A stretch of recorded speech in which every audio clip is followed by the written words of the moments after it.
Hi, I'm Jo Hilda, and welcome to my podcast, A God with Dirty Feet.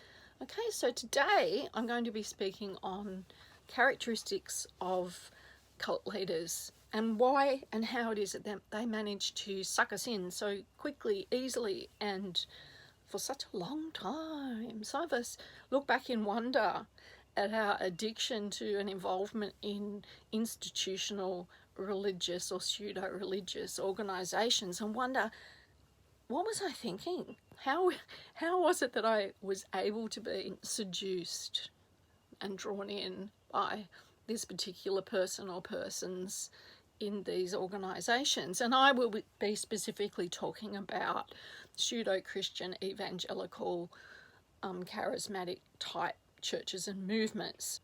I will also acknowledge that this list that I'm going to be sharing from and alluding to was actually written by Dr. Lissa Rankin, who is a best-selling author, and she published this list on Facebook not long ago, particularly specific to a religious leader called John of God, who was found to be a long-time sexual predator.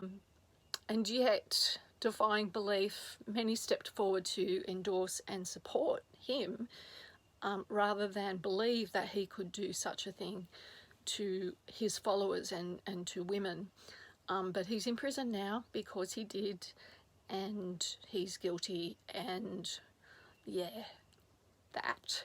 So how do people tend to get sucked in by these individuals? And let's face it, some of these movements are personality cults, in that if that person at the top, at the head, the influence, the leading character was to step aside, step down, step away, the actual movement would probably fall apart because they have such a hold on what happens, and their personality in essence is what holds the thing together. So Lissa has written a very concise list of 24 characteristics, and I'm going to go through them quite quickly because I don't want to waste your time, frankly, but each point has got something really valuable to share about this topic, so we'll get to it. So number one, these charismatic leaders tend to have a very seductive, penetrating and boundary violating gaze. So they're very personages, their presence, their facial expressions, the way they meet your eyes is actually, it leaves you feeling like you've had a spell cast on you. It has a feel, it can leave you feeling either really uncomfortable, or it can leave you feeling elated, or you feel like butterflies. I was actually given one of the most valuable pieces of insight into my intuition a few years ago when I read something that said, when you meet someone, and they were particularly talking about a lover or someone in a relationship, and you feel that butterflies, you feel that dis-ease within you, that your gut starts to churn, we often interpret that to mean that, oh, they're the one, they're, I feel drawn to this person, and the feeling that they're giving me is something I want to act on. This person said that's actually your intuition telling you to run the other way. A person that's not going to harm you won't flag your intuition in that way. You'll actually feel peaceful around them. You'll feel calm around them. You'll feel relaxed. You actually won't feel those butterflies and that urgency that we sometimes feel when we meet someone, that we want to catch their attention, that we want to be in a friendship or a relationship or pursue them. And I would put that in this context as well, that if you listen to or are approached by, or you approach a so-called spiritual leader, and they give you that really weird feeling in your stomach, like just butterflies or urgency, a sense of urgency, a sense of wanting to just delve on in there and be in the inner circle or be one of those people, that's actually something to really listen to. It could be your intuition telling you that this is not safe, but we've been so trained to believe that those butterflies and that kind of limerence of meeting someone who elicits those responses is a kind of green light, and we draw in rather than pull back. And I would say that if we sort of meet someone who gives us those feelings, or we hear someone who gives us those feelings, we need to really listen to that And we really need to listen to our intuition and our lived experience and wisdom and decide what's going on here. Why is this chemistry being evoked in me? Why are they able to trigger this response in me? Is this something that's healthy? Or is this something that's, as Liz's point makes, boundary violating? And I think that that's key, because what happens is in that moment when we feel captivated in that gaze or in that message or in that way that they string their words together or in their very presence, we need to understand and look at our boundaries and kind of go, okay, so is this making me want to let go of my boundaries? Is it making me want to let go of what I've previously thought was safe, was keeping me safe? Because often I think, particularly in a church context, we come in and we believe at the outset that this is a safe place. And so we're initially going to let our boundaries down because we just think it's a church, this is safe, and so is everybody in it.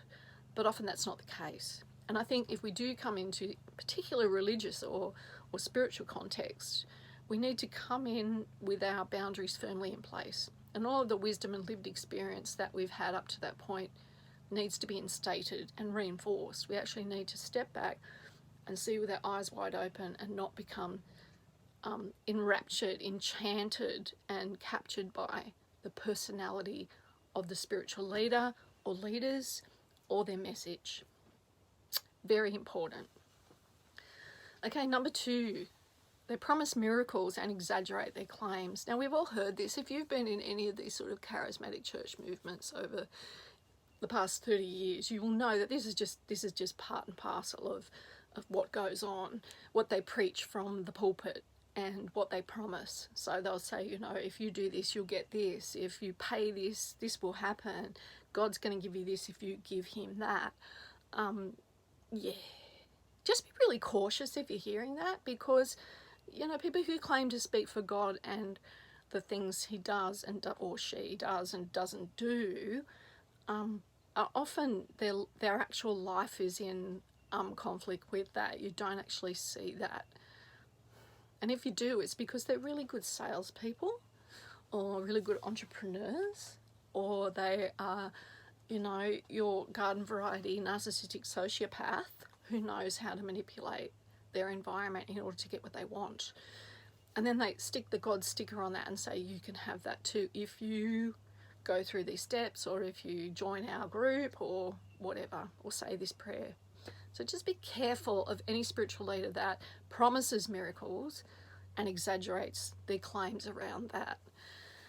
So the next point that Lissa makes is that they are self-inflated, grandiose, and deem themselves special, and they think they have the direct line to God. Now, we've all heard this. We've all heard it. Sometimes it's so bleedingly obvious that you just roll your eyes because you just think, oh my God. But there's a reason why in the finance and political spheres in our culture and society that narcissistic sociopaths are right up there at the top. And that is because that's pretty much what it takes sometimes to win in those spheres. And evangelical Christianity is no different. It's a brand, it's a machine, it's a culture, and we are the currency. And so if they, you know, the way to win in those kind of cultures is to be as narcissistic and self-inflated and grandiose as you possibly can, to raise yourself up to a different level so people will think that you're a leader, that you're appointed by God, and that's what they do. Okay, they claim to have been granted a miracle, and having been granted the miracle, they know how the power to grant you one. But it's always for a fee, and it's not necessarily financial. Sometimes it can be spiritual, psychosocial. It can be subconsciously, you know, something that you have to give over of yourself. Often your power. Like these kinds of people will often make a big deal out of you yielding something to get something they think or they tell you that you want. I specifically recollect being a teenager in a youth meeting out the front on an altar call when the youth pastor came up and put his hand on my head and told me that unless I broke up with my boyfriend, that God would never fulfill his plan for my life. I'm not even paraphrasing. That was pretty much it. The thing is, though, I was actually pregnant to that guy at the time, and I didn't know. Pastor didn't know. The boyfriend didn't know. One might presume that God did. Yeah, so it was really interesting seeing as we went on to get married and have more children, and we now have grandchildren. We've been married for over 30 years. Apparently God didn't have his will and way in my life because I didn't do what that pastor told me that God was telling me to do. However, having a great life. So I would be very, very cautious of anyone who is a spiritual leader who comes up to you and says, ultimatum time, if you don't do this, this will happen, or if you do this, this won't happen, or if you give over your power, this will happen, and if you don't give over your power, this won't happen, and you want whatever that is, and often you didn't know you wanted it before they said you wanted it. Funny that.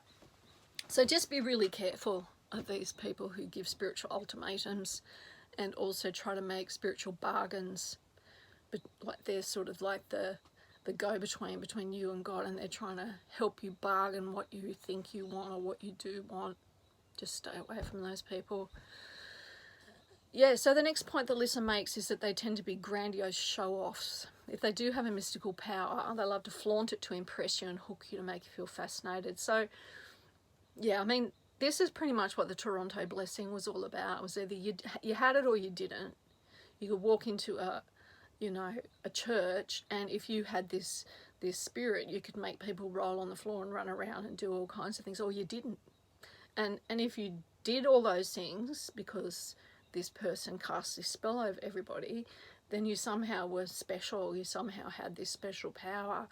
I stood in a church probably about 2 years ago and listened to the pastor of that church tell me how his life was changed at a Toronto blessing event, and he knew from that moment on that he was called by God to be a pastor. Now, it was very interesting because I'd known this fellow 20 years before that, and he was just a really down-to-earth, lovely, personable guy. He was just really sweet and humble, and everyone liked him. But this person that I was talking to as the pastor of this church he talked differently. He had an accent. He actually sounded very, very much like the leader of the movement who lived in Sydney, and this is here on the Central Coast. He had this inflection that made him sound like he was like talking. It was really weird, and it was pretty much gibberish that he was talking, and pretty much unintelligible. And the only story that he had to tell was about himself. He didn't ask me about how I was or how we'd been over the past 20 years since we'd seen him last. He just could not wait to gush out this big story about how he became the head honcho of this particular church. And in staying in there and listening to him preach, I've never heard the biggest load of bullshit. Never heard a bigger load of bullshit than what... I couldn't understand a word of it. It was just gibberish. So much so that his son-in-law got up afterwards when he sat down and said, so what Pastor X means is, and then went on to clarify, like scrabble for clarification of what we'd just heard for 45 minutes. It was just completely bizarre. And yet everyone was enthralled to him. They were just enthralled. Couldn't put a foot wrong, couldn't say a word wrong. No one can understand what he was saying, I don't think. But everyone just was enthralled to him because he had this transformative, mad experience and these other characteristics of holding people in, like it was almost like he was talking a foreign language and people were trying to understand it. And the job in the church was to try and interpret what he was saying, because he must have this special connection to God. He must have this special line to God, and he had this special language they were trying to interpret. And everyone just seemed to be spending all their time trying to understand what the senior pastor was rattling on about. Anyway, which leads me to the next point. You may find yourself ungrounded, dizzy, ecstatic, as if you've fallen in love. Yeah, so we see this a lot. And this is what I was talking about, being enthralled. So You get that funny feeling like the limerence of first love, like that funny feeling in the tummy that I was talking about. But that's actually not safe. It's not a safe feeling. It's actually a sign that you've let your defenses down and given away your power. And you need to be really, really careful if you're starting to feel ungrounded and kind of dizzy and sort of like your head's ringing with just, and you start, it's called mania. Like, I know I have I live with bipolar disorder, and I can always tell when I'm getting into a manic phase, because this is exactly what happens to me. I start to get dizzy. Ideas start bouncing around in my head. My speech gets really fast. I just start to talk, you know, rattle on and I have 100 ideas, and it's exactly the same thing. And I've seen people manifest it in a spiritual context or a pseudo-spiritual context in churches. You know, they just kind of start getting actually quite unwell, and you can see it happening. And that's an unhealthy spiritual environment to be in when you're being led by someone who actually encourages that and who pretty much facilitates it.